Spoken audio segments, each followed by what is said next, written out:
There is something called as a genius in a human being. There is a competence here which is capable of what nature did over 1,000,000 years, like that, over the afternoon. If the necessary striving is there, you can make it into your conscious process.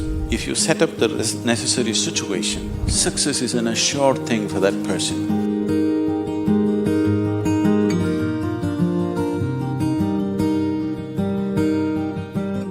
Small things or big things, it doesn't matter. In every single act, a human being longs to be successful. Life is an infinite number of doorways. If you're very diligent, you will open a few of them. If you're brilliant, you'll open many of them. But if you're truly vibrant, then they will open for you. The process of being successful becomes so complex for people that why they're working towards it is generally completely forgotten, and they will start evolving concepts of success, all kinds of concepts. What is being successful? I would like to… Can I tell you a joke? You're looking so serious.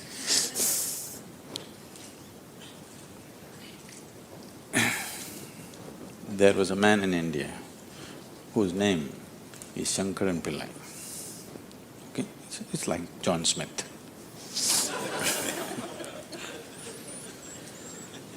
His son came to United States. Obviously, an Indian young man means he's a software engineer. He went to Texas, Houston and started working there. Then he fell in love with a white American woman. He struggled because back home, this love affair is a crime. He struggled and struggled, then one day told his mother, then the mother informed the father, and the father exploded. He went back home to convince him, didn't work, because in India, if you have to get married, they're tracing your family tree for 5,000 years. They're looking at the genetic purity of the person that you're marrying. So somebody from somewhere else, a white woman from America, how can you marry her? What do we know about her genetics? Where does she come from? What is her lineage? Da-da-da-da. So no way to convince, he came back.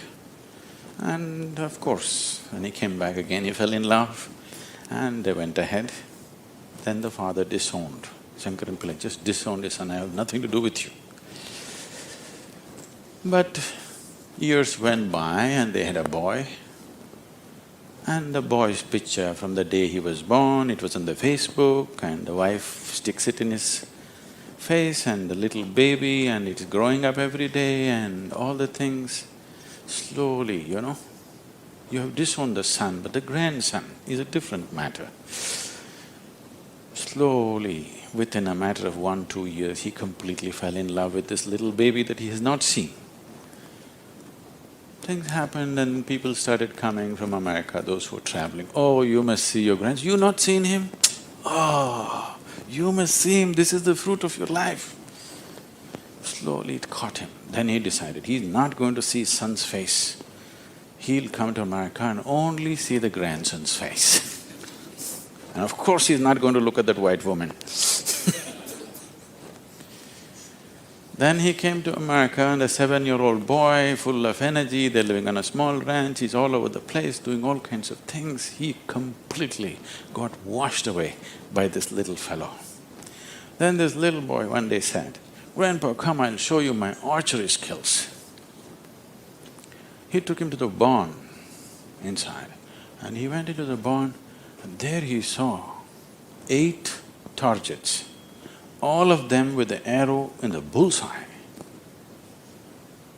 Shankaran Pillai looked at it and then he thought, oh, this is my grandson. He thought of all the great legendary archers of India, Arjuna and Ekalavya and he saw the future, all the Olympic gold medals falling from the sky.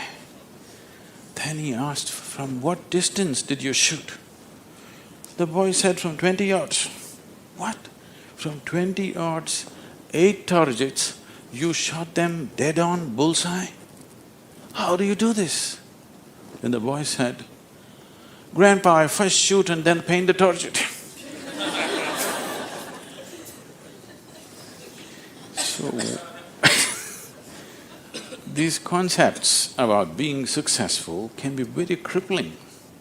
And I've continuously been with people, they've reached a certain point of success and their concepts of success are not fitting, their life is not fitting into their concept of success and it's breaking it and they think something is going wrong. It is not going wrong, they're just getting better, situations are pushing them on, but their concept is breaking up, so they're suffering their success. You will see any number of people going through these kind of things. When we talk about success, I'm sure all of you must be already having plans as to how to unfold this success in your life. Made your plans. Plan is good, but plans again can get caught up in things because you plan from what you know today. Nobody can plan from something that you do not know. Your plan means it is an exaggeration of today as a tomorrow. Right now you're here at a certain level, now you think, my plan means this must be 10 times more in this many years or whatever, or 100 times or 1,000,000 times or whatever. But plan is just essentially an exaggeration of what is today. Maybe there is a certain logic to it, maybe there is a certain understanding of the logistic attached to it, but essentially it's an exaggeration of today. That means in many ways it's ruled out whatever other possibilities which are not yet in your experience. In Pennsylvania, you heard of the Pennsylvania floods? Pennsylvania has floods, you know. It once happened, a big flood came and water started rising in a small town and it rose up to the houses getting submerged. So 2 young boys got onto the roof of their house and they were sitting there. And then they saw a hat going up and down in front of the house. One of the boys asked, "What is that? Why is that hat going up and down?" So the other boy said, "Don't worry, it's my dad.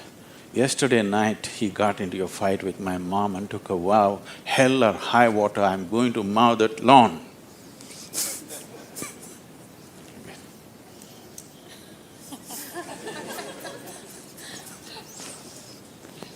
So, plans can be debilitating. It's good to have a plan, but it's more important that you have a purpose. If you have a purpose, plans will evolve, things will happen, plans will fall apart, new things will come up. Whatever has to happen will happen. If you hold on to a certain purpose, other things will just serve that purpose. But if you are very committed to a plan as such, then plan can become a blueprint for restriction. It is also a possibility. It's all right to hold a plan, but you must hold a plan at a certain distance. You shouldn't get identified with the plan. The process of success. See, essentially success is a desire in every human being. You can put some fire into it and make it your passion. But if it becomes a need within you, that you must be successful, otherwise you will suffer, then you are heading for a problem, a serious problem. Our passions can turn into poison if we start becoming resentful for the non-fulfillment of those passions.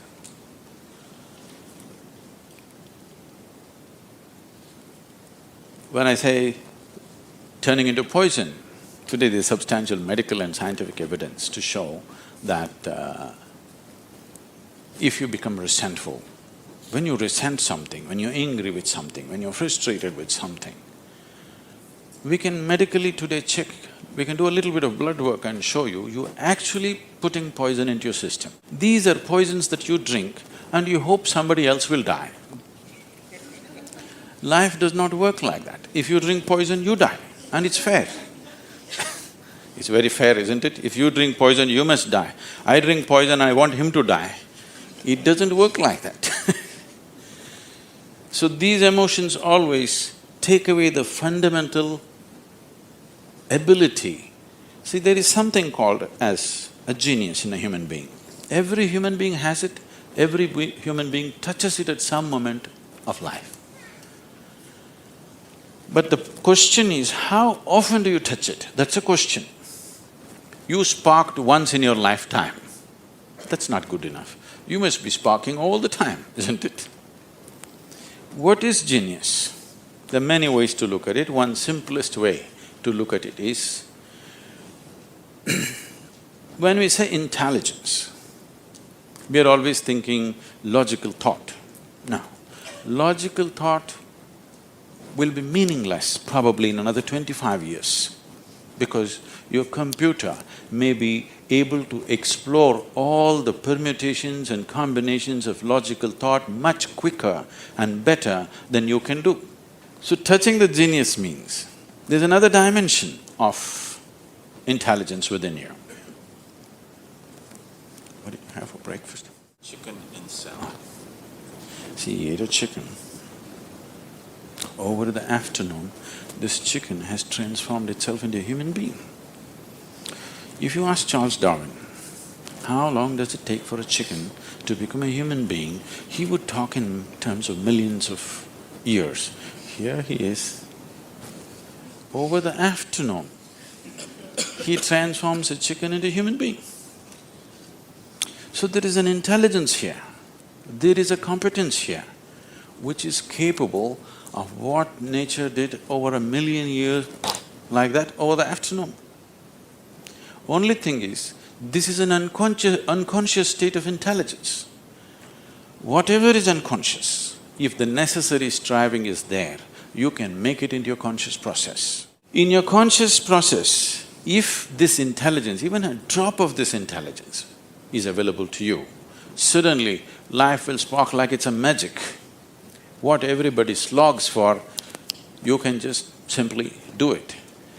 Now when I say intelligence, always people will think this. If you say intelligence and ask them to show in sign language, they'll also always say this, isn't it? They'll not say this or this or this or this.